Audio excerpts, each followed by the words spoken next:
Kenaikan uang kuliah tunggal menambah beban keuangan bagi mahasiswa dan keluarganya, serta menghambat akses pendidikan bagi siswa dari keluarga berpenghasilan rendah, memperburuk kesenjangan sosial dan ekonomi.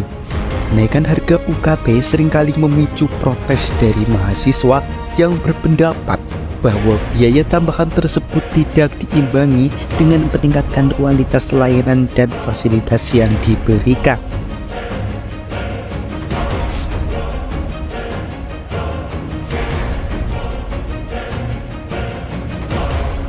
Korupsi sudah ada sejak manusia mulai mengenal tata kelola administrasi. Korupsi sering terjadi di dalam kekuasaan, birokrasi, dan pemerintahan, serta sering dikaitkan dengan politik. Meski sudah dianggap melanggar hukum, korupsi tetap dipisahkan dari pelanggaran hukum lainnya. Selain politik, korupsi juga terkait dengan ekonomi, kebijakan publik, kebijakan internasional, kesejahteraan sosial, dan pembangunan nasional. Korupsi melibatkan perilaku amoral, penyelewengan kekuasaan, penyalahgunaan jabatan, faktor ekonomi dan politik, serta nepotisme dalam pemerintahan. Kasus Vina yang sedang ramai saat ini menunjukkan perlu adanya penegakan hukum yang lebih efektif untuk melindungi warga negara, terutama perempuan dan anak-anak. Strategi nasional harus memperkuat lembaga penegak hukum agar dapat menangani kasus kekerasan dan kriminalitas dengan lebih cepat dan adil.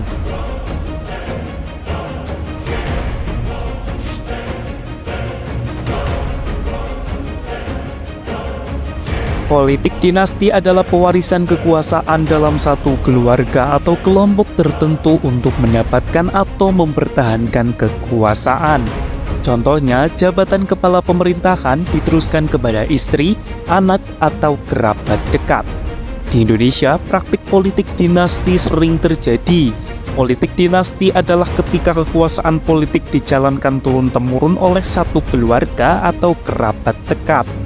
Ini terjadi karena perhatian tinggi keluarga terhadap politik dengan tujuan utama kekuasaan.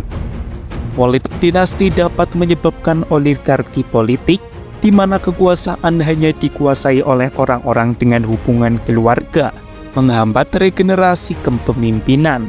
Hal ini juga berdampak buruk pada akuntabilitas, birokrasi, dan pemerintahan karena rentan terhadap korupsi, kolusi, dan nepotisme atau KKN.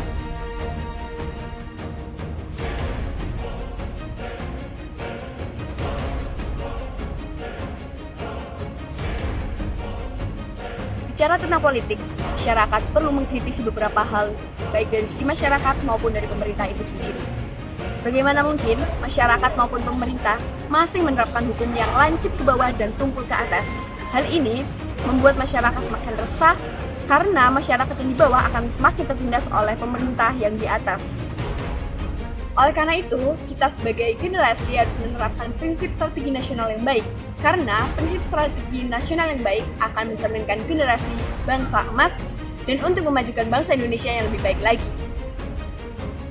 Sekian dari kelompok A. Sampai jumpa.